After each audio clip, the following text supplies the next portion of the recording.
Is the Big Bang evidence for God? What are some of the latest discoveries and theories concerning the Big Bang? This is Reasonable Faith, Conversations with Dr. William Lane Craig.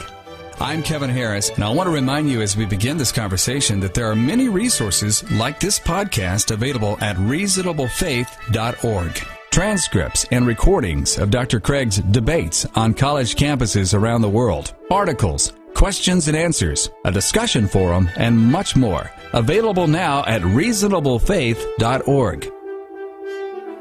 Dr. Craig, we've been discussing Big Bang cosmology, and right off the bat, some people of faith and some Christians find this as a threat to their faith in God or to Christianity, that somehow the Big Bang would supplant God. Is that a warranted fear?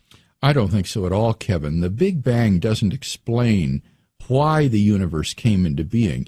It's simply a description of the expansion of the universe from its original point before which nothing existed. So it doesn't itself explain why the universe exists or where it came from. You still need to have a cause of the Big Bang. In the third edition of your book, Reasonable Faith, you expand a little bit into some of the latest theories in Big Bang cosmology. Some of those things that are coming down the pike right now and theories that are being thought over involve multiple universes, that perhaps we're not the only universe. There may be a bunch more. Mm-hmm. Is that the multiverse theory? Are we correct? Right. Sometimes this is called the multiverse. Uni means one, as in unicycle. That would be just a one-wheel thing. And universe would be one world. So a multiverse would be a sort of collection of universes. Or sometimes our universe is called a pocket universe, sort of a little section of a much bigger universe. So this has become quite the rage in contemporary cosmological discussion, the notion that we may live in a multiverse and our universe is just one bubble or part of this wider reality. And it's getting into popular literature and novels and movies as well. The book from Michael Crichton, Timeline, postulated that we do live in a multiverse. There are multiple universes, and we can't travel back in time in the one we're in, but they find a way to step over into the next one, which is very similar to this one, so similar, in fact, that you really can't even tell the difference, and you can go back in time in that one. Oh. So you find a way to step over into the other one. So it's gotten into popular literature as well. Are there anything to these multiverse theories? Well, yeah, I think you have to say that there is something to them, though it's important to understand that the motivation behind the multiverse, I think, for many scientists, is to try to find an explanation for the incredible fine-tuning of the universe for intelligent life. The universe is so incomprehensibly fine-tuned for the existence of life that this cannot be simply dismissed as an accident, as due to chance. It cries out for some sort of an explanation. And if cosmologists are to avoid the G word, what they're going to do is to appeal to a world ensemble or multiverse of worlds in which all of the constants and quantities of nature vary randomly.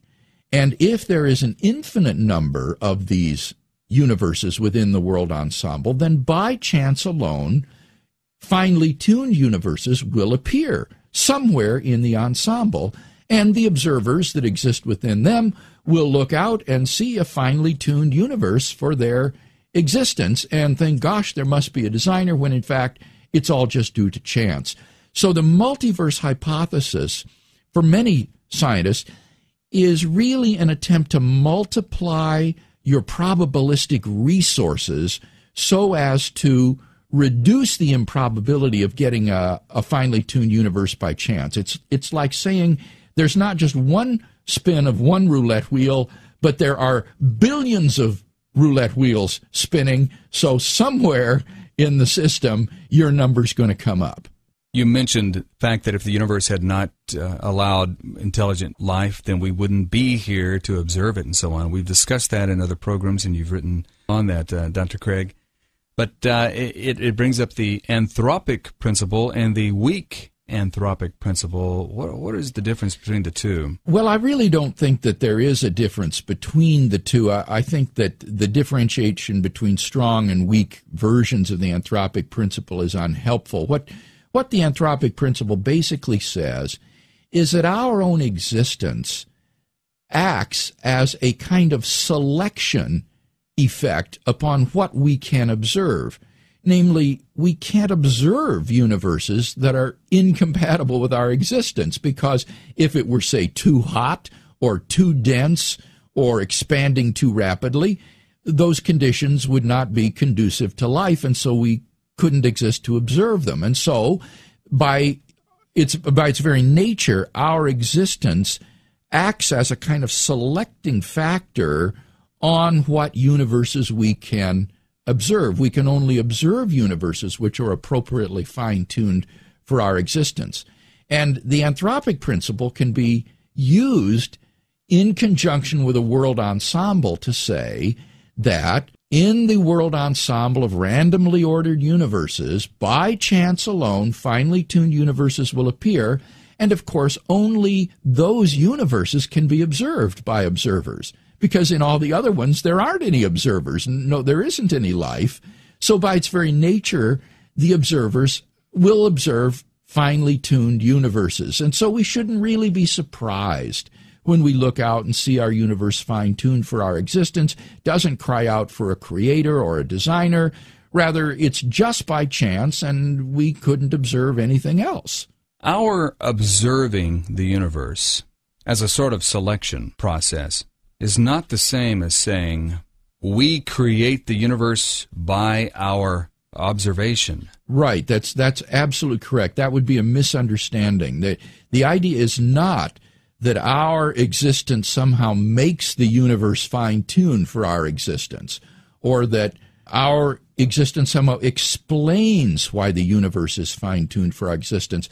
And that's why the anthropic principle only works if you have a multiverse or world ensemble. You've got to have the multiverse of randomly ordered worlds that is big enough so that by chance alone, somewhere in the ensemble, a life-permitting universe will arise by chance.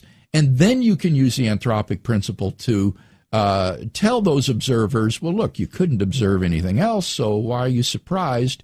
It's just by chance. So the anthropic principle alone won't do the job. It's got to be the anthropic principle plus the world ensemble or multiverse together. That's what current theorists who want to avoid the G word are appealing in order to explain the fine-tuning of the universe.